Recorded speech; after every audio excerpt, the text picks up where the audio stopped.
Cliff Sims was a special assistant to President Trump. He's a man of deep faith. And he writes about The Darkness Has Not Overcome. That's the name of his new book, The Darkness Has Not Overcome. Cliff Sims, how are you? Hi, I'm great. Thanks for having me tonight. It's my pleasure. You're good friends with our buddy David McCormick. I guess you knew each other from the administration. That's right. Yeah, we've known each other a long time, helped out on his first campaign. He's become a good friend, and hopefully we can get ourselves a good conservative up there in Pennsylvania. God willing.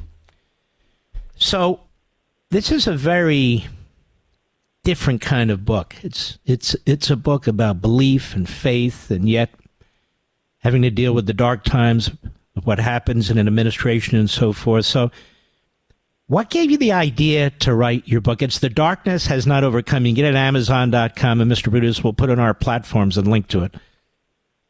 Yeah, thank you. No, it's sort of a political junkie's dream devotional book is how I describe it. So, like, if you want to know what it's like inside the government's doomsday bunker, or what it's like, what's inside the president's nuclear football, or what it's like in the cabin of Air Force One or inside the halls of the CIA, it's got all those kind of in-the-room details. But one of the things that I realized when I left the administration, Mark, I was kind of wrestling with, like, what that time period of my life meant for me, and was writing down, just kind of journaling about what I learned through that process. I realized that a lot of the lessons that I learned would apply to anybody's life that's out there doing, whatever, whether walking through the fire or trying to deal with anxiety or depression or just trying to make sense of this current moment in American life. And so I wrote The Darkness Is Not Overcome, one, to kind of get at some of those lessons, but two, the title comes from John 1:5, which says the light shines in the darkness and the darkness has not overcome it, which is a promise that I think is an encouragement to all of us at a time when, frankly, we're facing, not just a dark time in American politics and culture, but also, Christians and believers of all sorts, facing persecutions that, we've really never witnessed before. You've talked about this. I mean, we got these, genius reporters going out on TV and talking about how, the concept that our rights come from God and not from government is some kind of Christian nationalism or whatever they say. So it's a unique moment in American life, and I wanted to write something that's unique to this moment. And it is very unique. And tell everybody a little bit about your background, because that contributes to how you wrote this book, why you wrote this book, and why it is unique. Yeah, so son of a Baptist minister, grew up in a family of ministers, so faith has been a big part of my life from the very beginning, and was fortunate enough to come alongside President Trump and work as a special assistant to him as communications advisor in the West Wing. The only room between my office and his office was the Roosevelt Room in the West Wing, and then later getting to come back and serve as Deputy Director of National Intelligence and helping to oversee the U.S. intelligence community under Director John Ratcliffe. And so I was able to kind of take those experiences and weave those really cool stories behind the scenes into this larger story about faith in American life today. The book is The Darkness Has Not Overcome. You can get it on Amazon.com, any major bookstore. We link to it now on my social sites. So, Cliff Sims, you got to witness the president under very difficult and dark circumstances. And what did you see? Well, with President Trump, I saw a president with the guts to do the hard thing. I mean, I talk about many, many stories that I could point to point that out. But, one, kind of sticks out to me is the courage to move the U.S. Embassy from Tel Aviv to Jerusalem, that every president since Ronald Reagan had promised to do it and backed off because they were worried about what might happen in the Middle East were they to do that. And the president just said, I'm going to follow through with this. I'm going to do what I said I was going to do. I saw a president who was able to build an incredibly strong economy, probably the strongest that we've seen in modern history, and then was, dealt a tough hand with COVID, once in a millennia pandemic and navigating that, but somebody who was just willing to just stand up and put a little steel in his back and take on the critics and take on the establishment and the elites in this country in a way that we haven't seen in a long, long time. And right now we're seeing the exact opposite. We're seeing weakness, the likes of which we haven't seen in a long time. And I think that's contributing to a lot of the mayhem that we're seeing in every corner of the globe, from the Middle East with what Hamas did on October 7th in Israel, to Eastern Europe with the Russia invasion of Ukraine, to, pretty soon maybe even in Southeast Asia with China breathing down Taiwan's neck. We really need to get that courage, those guts, and that ability to, reinstall some credible deterrence on the global stage back in the Oval Office. Cliff Sims worked as special assistant to President Trump. He also worked as the deputy to the National Director of National Intelligence. He got to see the president up close and careful, and particularly very stressful situations, very important situations. And you hear what his opponents are saying about him in the media. You hear what Biden's saying about him in the media, about destroying democracy and all the rest, and that he's Hitler and a dictator. What would you say to them, Cliff Sims?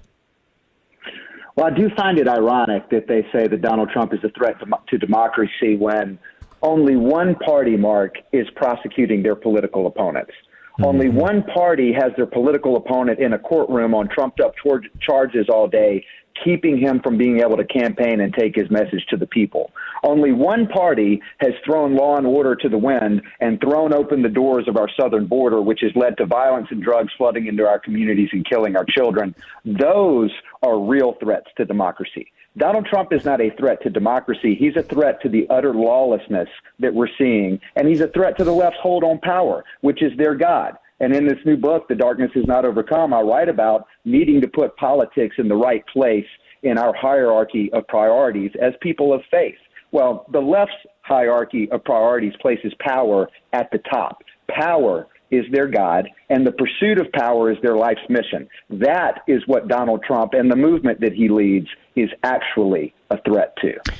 Now, your book is filled with lessons learned and lessons you want to pass on to the reader. Again, as somebody who is a man of faith with a background in that respect in the family, and somebody who's now served really at the highest levels of the federal government and so forth.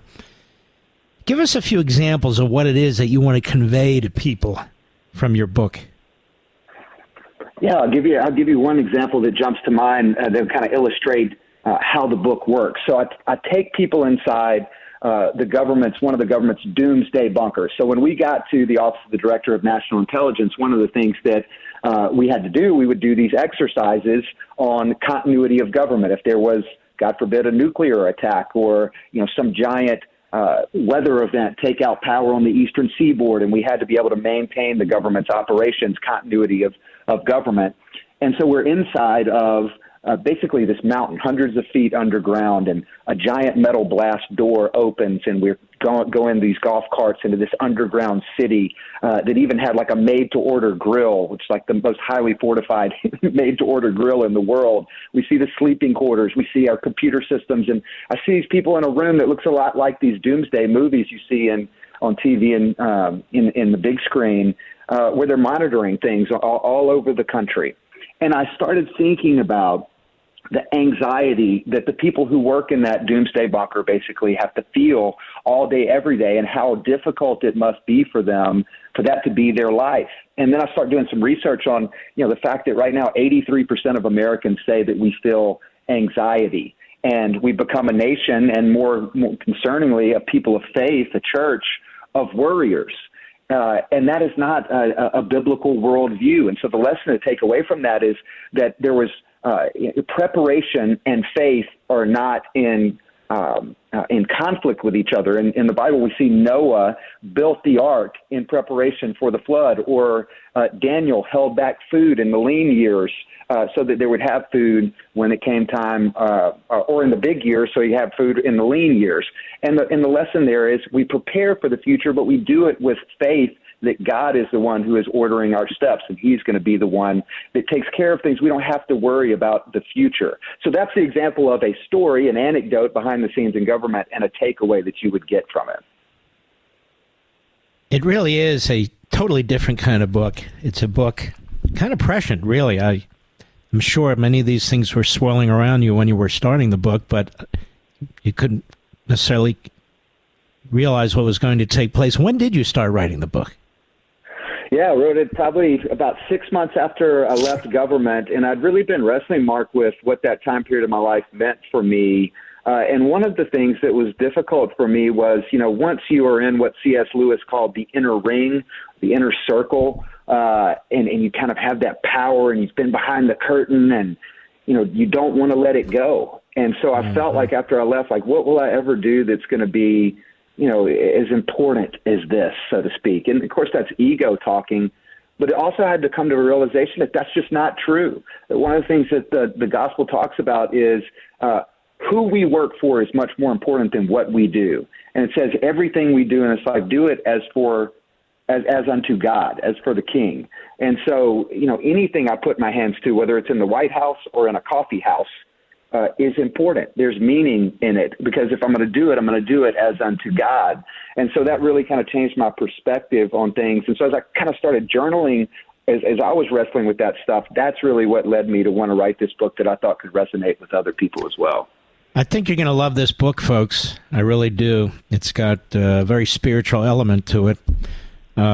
By Cliff Sims, who you hear now, was Special Assistant President Trump and Deputy National Director of Intelligence.